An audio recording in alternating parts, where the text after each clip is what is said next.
Hello and welcome up. Today we're making a comparison between the concept of empire and that of nation. I am linking here the videos where I introduce both concepts for more in-depth explanations.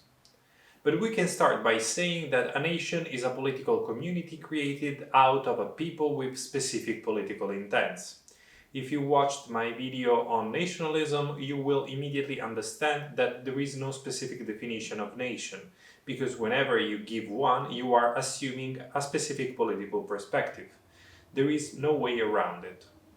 At the same time, it is also safe to say that most nations are built around the idea of ethnic groups. As such, nations are political projects targeted at creating homogeneous ethnic groups within the borders of states. On the other hand, empires are extended territories where more ethnic groups are included, and while, more often than not, one ethnic group is dominating over the others, there are still multiple peoples who compose the population of an empire.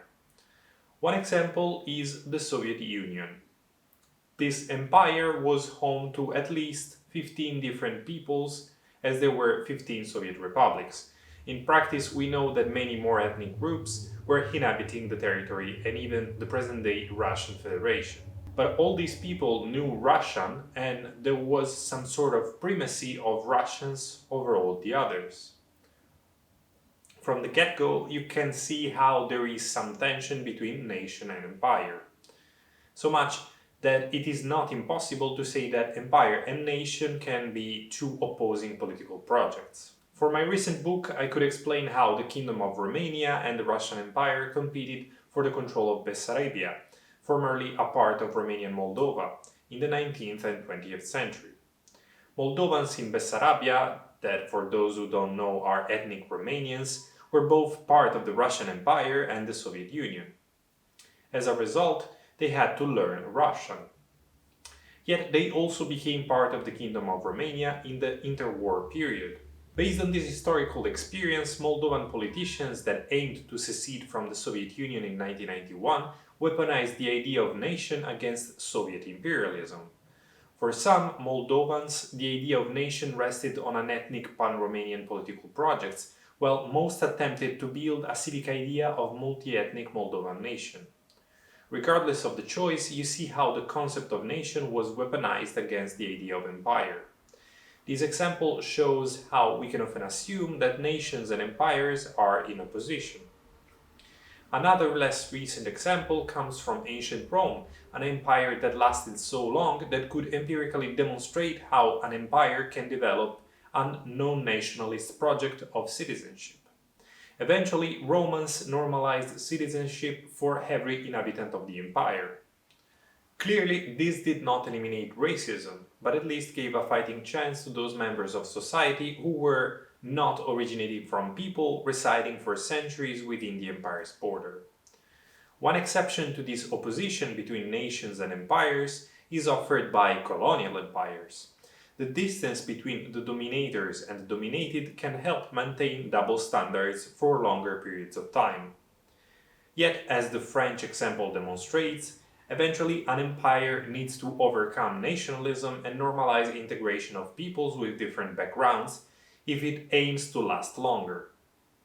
This can only be achieved by proposing a civic idea of nation. As a matter of fact, today in France there are numerous citizens with different ethnic backgrounds. In a globalized world, ethnically homogeneous nations are just not possible, unless of course politicians have the goal of genocide.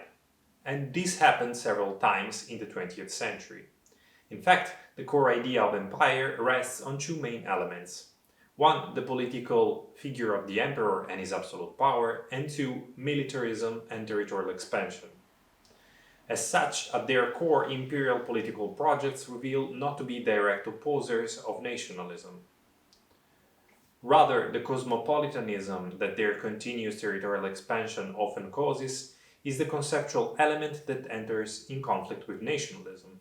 To clarify, cosmopolitanism is an idea of politics and society that thinks of each person as a global citizen rather than a member of a specific state. I briefly addressed the tension between cosmopolitanism and nationalism in one of my first videos on national and universal citizenship. Yet, to conclude the reasoning, empires are not necessarily in opposition to nationalism. A good example is Hitler's Germany. That state was called Third Reich, meaning Third Empire, not by chance. But since Hitler's guiding ideology was racist and nationalist, while he aimed at expanding Germany's borders, he also tried to eliminate ethnic minorities that he deemed inferior. Yes, Jews and Roma.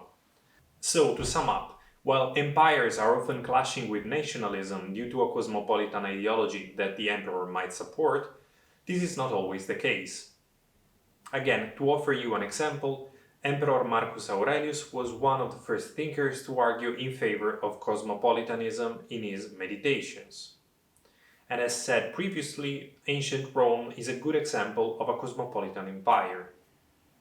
Tensions between nationalism and empire might exist, but opposition is not a mandatory outcome of an imperial history. Once again, the lecture is over. Thank you for watching.